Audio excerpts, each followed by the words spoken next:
Hello everybody, it's me, Catherine. It's February 23rd and it's 9:45 a.m. I just finished grading your work. Many of your assignments from last week that were due were very good.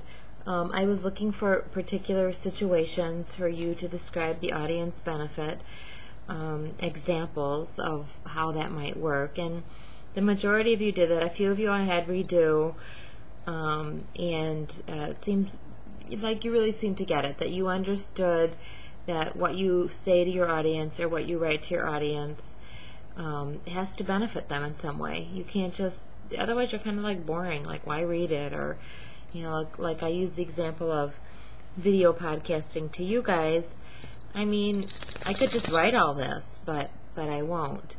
So business communications has a lot of interesting benefits. I've given you a tough assignment that lasts 11 days.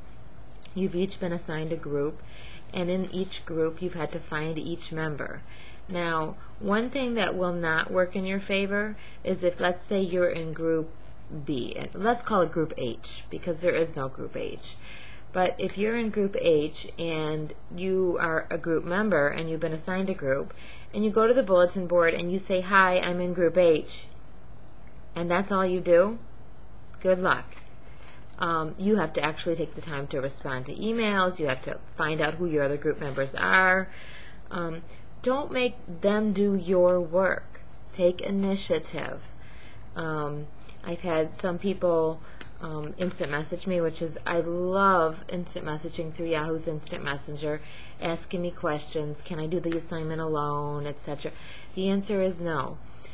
There's a couple rules. If somebody doesn't show up or respond, and you just continue to copy them into the emails, if they just don't identify themselves, there's really not much you can do about that. You go on. If you send an email, don't think somebody's sitting on the other end of the computer and going to respond to you in 2 hours. It's not going to happen. It might take a day or two. Start working on the process, start doing the communication. Group leaders get extra credit. Scorekeepers get extra credit.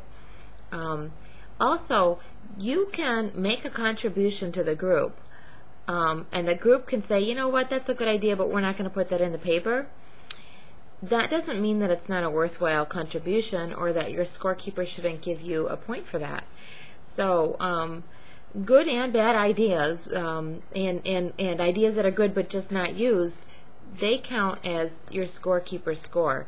Also, the scorekeeper should notify the students on the day the assignment is due as to how many points they have, to give them every last minute opportunity to get their questions, comments, or thoughtful reviews into consideration. Now, I am going to have a follow-up on this assignment, and it's going to be directly related to the assignment, and you are going to work in these groups one more time, maybe more than that. But in business communications, especially for this type of class, we really need to have interaction, and we're going to try some different tools and have a little bit of fun too. Don't be upset if your group isn't responding or they're not communicating, then you just continue to work on your path. Make sure you have a group leader assigned, make sure you're communicating with each other, and make sure when you submit the work, I also get from the scorekeeper the points, and I also am identified who the team leader is. If somebody doesn't show up or participate, document yourself. Make sure, if you know they're in your group but they haven't done anything, just keep continuing to copy them on the emails.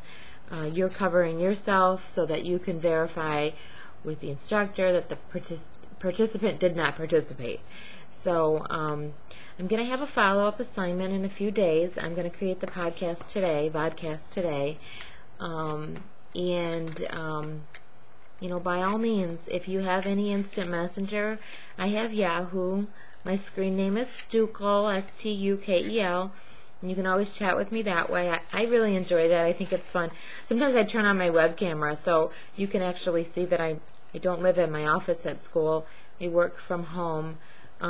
Okay, so today at home, well, also you should know that there are alternative ways to do work in the business community. Not everything is an 8 to 5 job anymore. Even community college teachers, we have unusual schedules and interesting lives. You know, we can work and deliver our courses any way we want, as long as we deliver the content according to the accreditation standards. So I want to show you. I'm at home, and that's Jules. She's sick. Say hi. Oh, and that's Scruffy Potato, and that's me. So Tic Tac is my other dog, and oh wait, here she is. Her head. Where's her head? Oh. Okay. So you can see that with the advent of the internet and with the advent of disintermediation, cutting out the middleman, I can deliver this content to you just as well as I can in a classroom, and maybe even a little more creatively. So please be aware that there's a lot of jobs and a lot of opportunities out there, so learn as much technology as you can, which, by the way, will have something to do with our next assignment. Okay. Have a good day, everybody. Bye.